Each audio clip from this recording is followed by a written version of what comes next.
But I just want to say I'm really honored to be with you again, and we'll be with each other for a long time.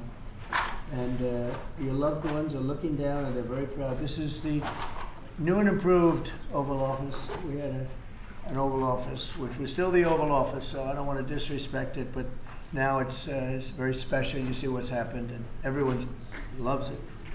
It's all the real deal, 24 karat gold, and people come from all over, and I do believe they're serious. They're not rolling their eyes, you know, the roller of the eyes, but we don't have any of them. And we brought the pictures up. They were in the vaults. Those are pictures of some of our great presidents, a lot of them, and they were in the vaults for over 100 years in many cases. And they were just there, beautiful pictures, works of art. Lincoln, Washington, Thomas Jefferson, Andrew Jackson. That's Monroe of the Monroe Document. All mostly great presidents. We have a couple of none. Yeah, Benjamin Franklin, not a president, but we figure he'd make the cut. You know, I would say, you know, he discovered electricity, a couple of other things. But we have a lot of great presidents. But think of it, they've been down there. There's George Washington, the big one.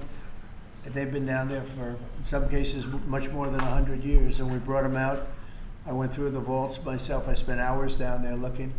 That's in between Russia, Ukraine, China, all the other stuff. We do it. I want to thank Doug Collins for being here, the secretary, who's done an unbelievable job. Thank you very much. And JD, thank you very much. You've been fantastic. And all of the others. Pete, good. We did a little thing with Pete about Secretary of War today, and it seemed to be well received.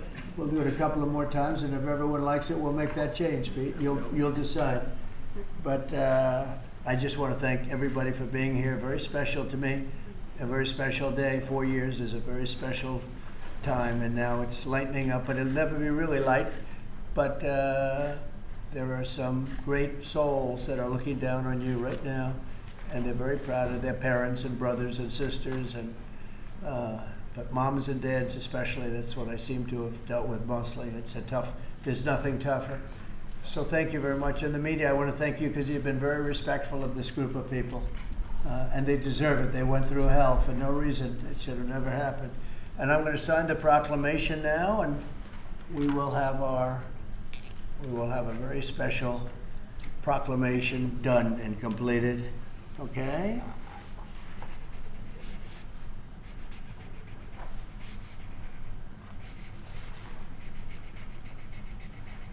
Oh, that's a good one.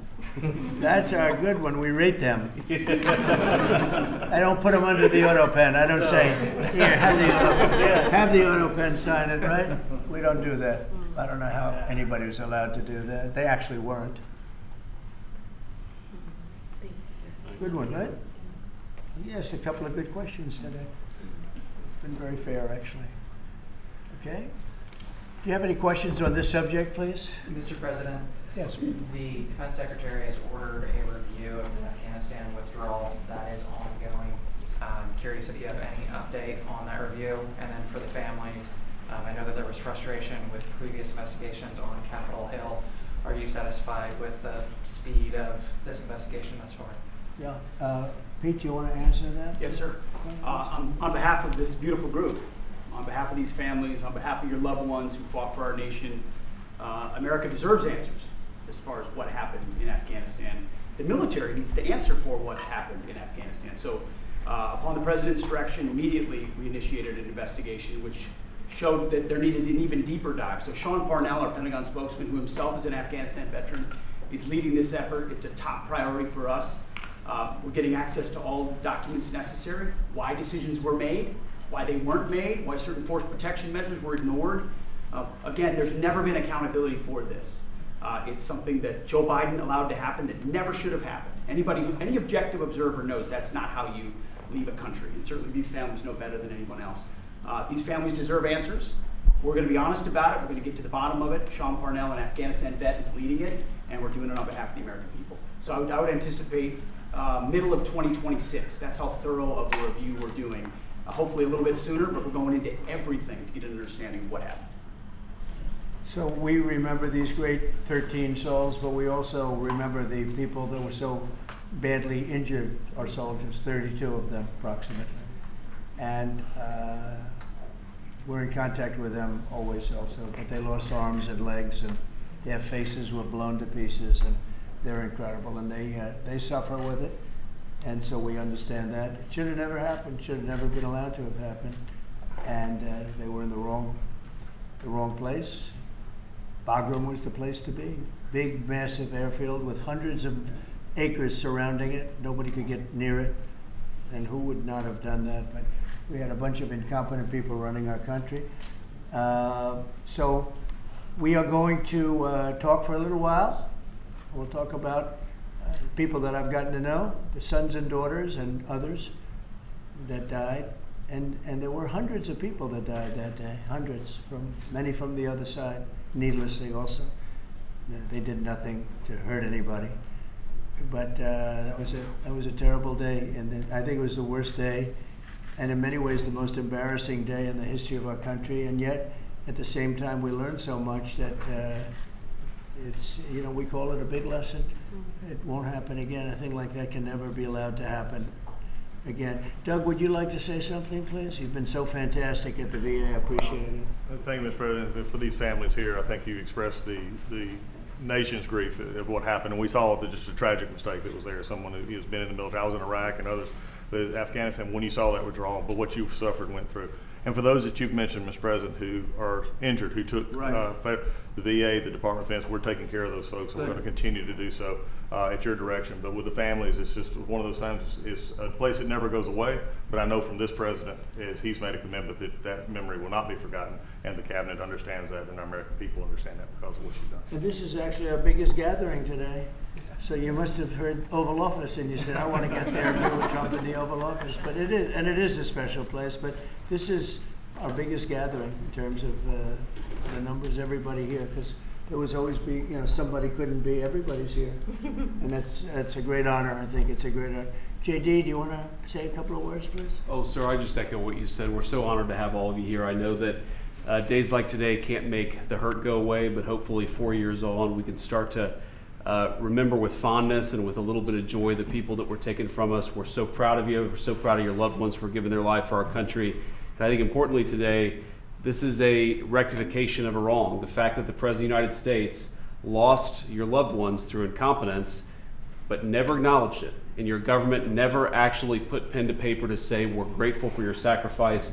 We correct that wrong today, and we're going to keep on fighting to understand, as Pete said, what happened so it never happens to another family again. But God love you all. God bless you. We're so thrilled to have you here in the People's Oval Office. Thank you. Thank you.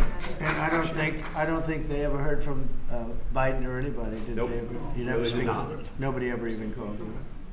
It's a terrible thing we suffered through for 4 years, so needlessly, yes, ma'am. I wanted to ask about veterans, and I wanted to say I'm so sorry for all of your loss. And I know we've covered it in the media, but I can't imagine what you all have been through, and thank you for being here.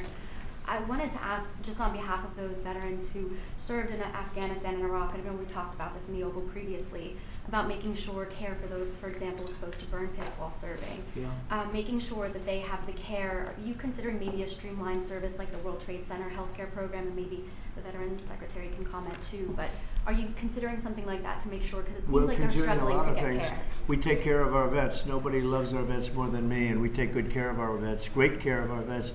Do you want to just say a couple of words about what we're doing, Doug, please? Yeah, sure, Mr. President. Through the PACT Act and through others with the burn pit, which is something I've been under as well, we're streamlining following the Congress direction, but we're also adding more services. We've included a lot who have applied. We're also streamlining our backlog under President Trump's direction. Also, we took that backlog that was under President Biden was up at over 260,000. We're down now, Mr. President, I get to tell you that under 150,000 in just a little over 6 months. So we're making sure that what was bogged up in a bureaucratic system, we're streamlining it so they get that care quicker, and we're making sure that it is what they need. And then we're also doing that in our hospitals as well, so they get that care quicker, in not only in our hospitals but in our community as well. That's been the biggest difference. We're about the veteran at VA, not about the bureaucracy, so we are making progress there.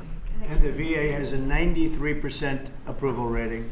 It was down in the low 40s when we did. So I had pretty close to that in the first term. We had a great first term, and it was pretty close to that. And then they took over, and it went down into the 30s and 20s and 40s.